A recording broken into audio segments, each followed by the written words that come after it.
Hello friends, hello students. Here again we are continuing with the lesson number 5, 5.3, that is the continuous wave radar system. गेल्या वेळेला मी तुम्हाला थोडक्यात सांगितलं होतं. गेल्या वेळेला आपलं जे काय आहे, कुठला बीट झाला होता, डू यू रिमेंबर इट?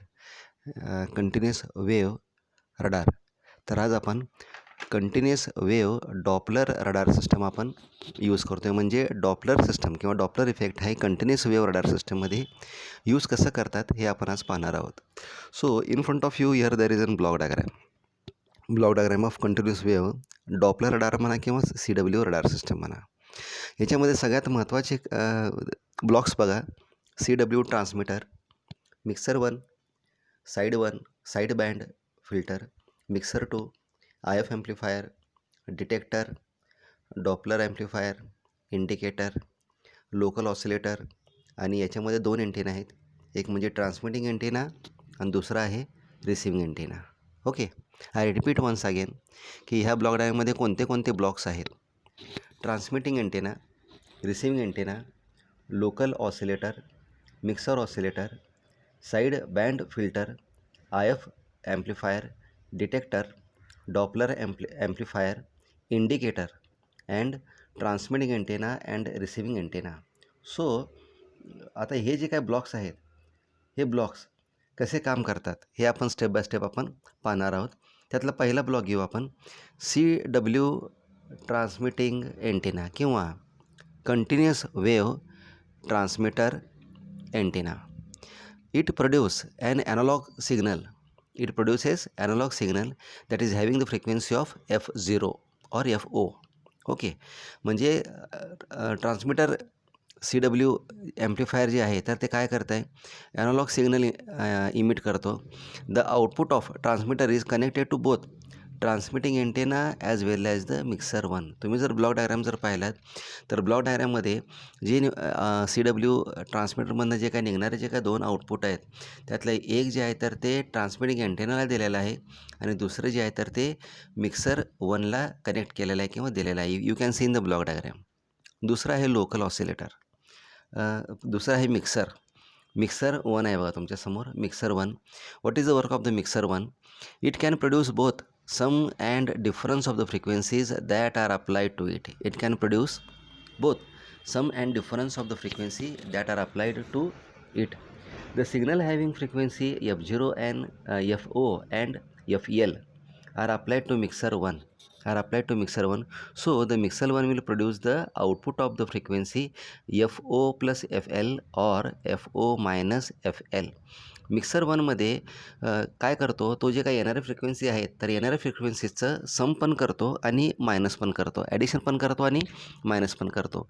मग जे काय फ्रिक्वेन्सी निर्माण होणार आहे ती फ्रिक्वेन्सी आहे तर ते फ्रिक्वेन्सी मिक्सर 1ला आपण काय करतो आहे, मिक्सर 1 जे आहे तर ते 2 टाईपची फ्रिक्वेन्सी निर्माण करतो. 2 टाईपची फ्रिक्वेन्सी म्हणजे कोणती? एक समचं आणि दुसरं आहे डिफरन्सचं. समची म्हणजे कोणतं? FO प्लस FL और समजा डिफरन्स जर असेल तर FO minus FL.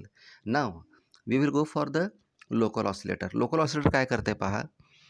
It produce a signal having a frequency of F1. If it produces a signal having a frequency of F1, the output of local oscillator is connected to mixer 1. The output of local oscillator is connected to mixer 1. Now, fourth one, that is the side band filter. Side band filter allows a particular side band frequencies. It allows a particular side band frequencies. Either मग तो एक तर तो upper side band किंवा lower side band frequency तो काय करतो, allow करतो. The side band produces only. आता ये साईड बँड फिल्टर काय करतो, तो फक्त अप्पर साईड बँड फ्रिक्वेन्सीच अप्लाय करतो किंवा प्रोड्यूस करतो, that is FO plus FL. Now mixer 2. We'll go for the mixer 2. What is the work of the mixer 2? The mixer 2 produces again same. It produces some or difference of the frequency that are applied to it. Mixer 1चं काम तेच आहे आणि mixer 2चं काम तेच आहे. Mixer 2 काय करतो, it produces the frequency of sum or minus. If suppose the signal is having F0 plus FL, FO plus FL and FO minus FL are applied to the mixer 2, then the mixer 2 will produce the output frequency having 2FO plus FL plus minus FD or FN F1 plus minus F0 हा formula आहे. तो formula तुमच्या लक्षात ठेवावा लागेल. त्यानंतरनं I F amplifier. त्यानंतरनं काय आहे I F amplifier. It amplifies the intermediate frequencies signal. It amplifies the intermediate frequencies signal and allows only the intermediate frequency f1 plus minus fd and then amplifies it. Now what is the work of the detector? It detects the signal having the Doppler frequency fd. It detects the signal that is having the Doppler frequency fd. Now last one, that is the local Doppler amplifier. Doppler amplifier amplifies the signal which is inbounded or outbounded. Okay, this is the work of the Doppler amplifier. मग इनबाउंडेड आणि आउटबाउंडेड frequency म्हणजे काय लक्षात ठेवा. ज्यावेळेला continuous wave radar system ही system ज्यावेळेला चालत असते त्यावेळेला समजा जर जास्त रेंजची फ्रिक्वेन्सी जर असेल तर आपण त्याला म्हणतो outbounded frequency. That is the outbounded frequency. समजा आणि आपली फ्रिक्वेन्सी जर त्या आपल्या दिलेल्या रेंजमध्ये जर आलेली असेल किंवा निर्माण झालेली असेल तर त्याला म्हणतात inbound frequency. So don't get confuse. तर याच्यामध्ये आता आपण पहिला पाहणार आहोत ॲडव्हान्टेज. काय पाहणार आहोत advantage. So what are the advantage of continuous wave Doppler radar system. Continuous wave Doppler radar system. पहिलं, it gives accurate measurement of relative velocity. It produce low transmitting power. It has simple circuitry.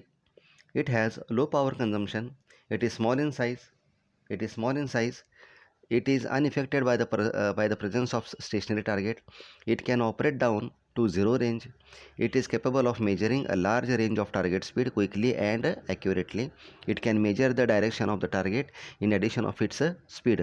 So these are the total 9 advantages of the CW radar system. तुम्ही एक्झाममध्ये 5 सुद्धा लिहू शकता. You can write 5 also. त्यानंतर disadvantage आणि application. So what are the disadvantage of CW Doppler radar system?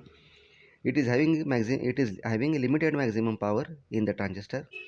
It is easily confused by the presence of the large number of targets. समजा जर large number of target जर असतील आणि त्याचं distance speed जर major करायचं असेल तर त्यावेळेला आपलं C W Doppler radar system can't do it. तिसरं, it is incapable of indicating the range of the target related to the relatively narrow spectrum of the transmitted wave. And fourth one, it lacks sensitivity. Now where the CW Doppler radar system is used, that is the applications. It is used in navigation. It is used for the rate of limb meter of vertical takeoff aeroplane. It is used to measure speed of cars and trucks. It is used in the radar speed meters by police to prosecute driver crossing a particular speed limit. It is used to measure the direction of the target. It is used to measure large range of the target. So these are the applications of the CW Doppler radar system. So this was our bit of the CW Doppler radar system. So with this we finish our 5.3 bit. So thank you very much.